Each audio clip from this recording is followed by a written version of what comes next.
Property, आपको यहाँ योग को गुणा की संक्रिया पर डिस्ट्रीब्यूट करना है, बांटना है, वितरित करना है।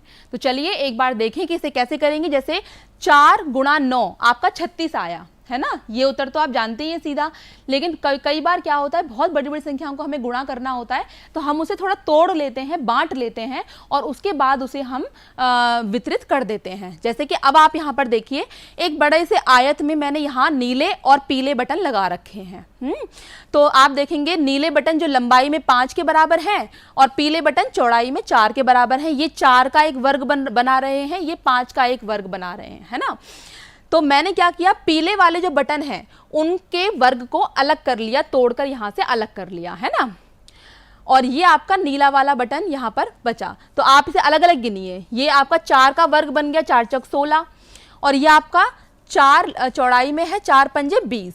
तो अब आप इनको जोड़कर अगर जोड़ेंगे 20 और 16 को, तो आपको 36 ही तो प्राप्त होगा। तो इसका मतलब ये टोटल इसकी लंबाई 9 थी, 5 और 4 9। आपने इसे ब्रेक कर लिया, 5 में अलग और 4 में अलग, 5 में और 4 में अलग अलग ब्रेक किया और फिर आपने इनकी अलग अलग गुणा कर ली और आपको यहाँ पर प्राप्त हुआ क्या, 20 और प्लस 16, यानी कि उत्तर आपको समान ही प्राप्त हुआ है, 36। इसी को हम बोलते हैं वितरण प्रगुण, यानी कि एक संख्या को ब्रेक करके फिर उस पर वितरित करना। तो बच्चों, ये जो सवाल है अभी हमें दिया गया है, ये हमें सरल करके ये बताना है कि ये परिमेय संख्याओं में जो स्थितियां हैं वो समान हैं या नहीं है। तो पहले एक पार्ट हम लोग हल करते हैं। आप देखेंगे बाहर गुणा का चिन्ह है और अंदर प्लस का चिन्ह है, तो यहाँ वितरण प्रगुण का प्रयोग होगा, डिस्ट्रीब्यूटिव प्रॉपर्टी का प्रयोग होगा। -2/3 गुणा -4/5 प्लस 6/7। तो एक बार पहले देखिए इसे हम कैसे हल कर सकते हैं। पहले मैंने इस ब्रैकेट को हल किया है, ठीक है। मैंने इस ब्रैकेट को कैसे हल किया, एलसीएम लेकर।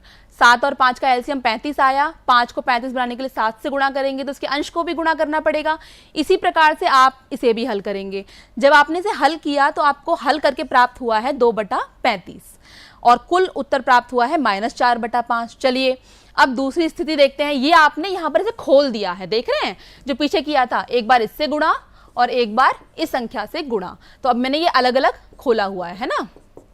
अब चलिए इसे अलग अलग हल करते हैं। पहले इसकी गुणा करेंगे, फिर इसकी गुणा करेंगे। तो गुणा करने पर आप देख रहे हैं कि आपको यहाँ ये संख्या प्राप्त हुई है। आपने फिर 15 और 21 का एलसीएम लेकर इसे हल किया है और हल करने के बाद जो उत्तर प्राप्त हुआ है वो -4/105 ही प्राप्त हुआ है। इसका अर्थ ये है कि ये दोनों संख्याएं समान हैं, दोनों परिमेय संख्याओं के जो मान हैं वो हमारे बराबर हैं। तो डिस्ट्रीब्यूटिव प्रॉपर्टी यानी कि वितरण प्रगुण यही कहता है कि P/Q R/S T/U 3 परिमेय संख्याएं हैं। तो P/Q गुणा R/S प्लस T/U बराबर होगा P/Q गुणा R/S और P/Q गुणा T/U। अब चलिए यहाँ पर रिक्त स्थानों की पूर्ति करके प्रगुण का नाम भी लिखना है। तो आप देख रहे हैं यहाँ कोई संख्या दी नहीं हुई है, यहाँ हमें कोई संख्या नहीं दी है, इसे हमें हल करना है। कैसे करेंगे, तो -2/5 ब्रैकेट में दिया हुआ है प्लस, बाहर दिया हुआ है गुणा, और यहाँ पर गुणा के 2 हमें चिन्ह दिखाई दे रहे हैं। तो आप पहले यहाँ संख्या में देख रहे हैं 3/2 है, लेकिन यहाँ तो कहीं 3/2 नहीं है। वितरण प्रगुण का प्रयोग करके हम यहाँ 3/2 अगर लिखें तो 3/2, क्योंकि 3/2 दो जगह आ रहा है, गुणा -2/5 और दूसरी संख्या क्या होनी चाहिए, -1/-7। चलिए बच्चों, अब हम यहाँ पर एक प्रश्न का अभ्यास करते हैं। इस प्रश्न में हमें यहाँ जोड़ की जगह घटाव दिया हुआ है। चलिए इसको पहले हल करते हैं।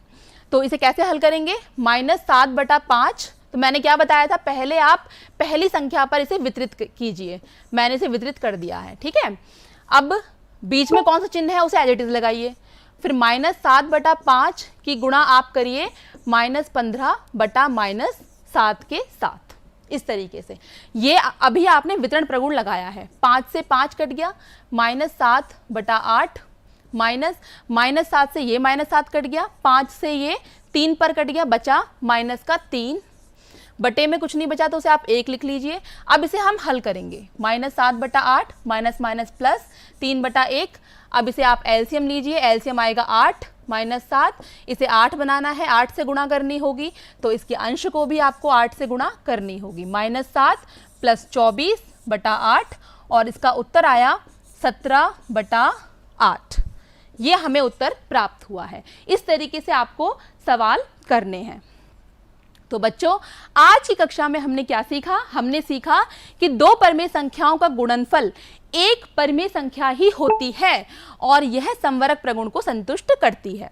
दूसरा, हमने परमेय संख्याओं की गुणांकी संक्रिया पर क्रम विनिमेय प्रगुण को भी सीखा कि गुणांकी संक्रिया इसे संतुष्ट करती है, और परमेय संख्याओं में गुणांकी संक्रिया साहचर्य प्रगुण को भी संतुष्ट करती है।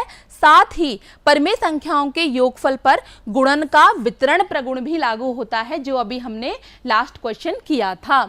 तो बच्चों, अब आपके लिए ये एक असाइनमेंट है, ये आपका प्रदत्त कार्य है कि आप इसे कैसे करेंगे। देखिए, यहाँ पर रिक्त स्थान भरना है। अभी हमने रिक्त स्थान का एक सवाल किया था ना, कौन सा? यहाँ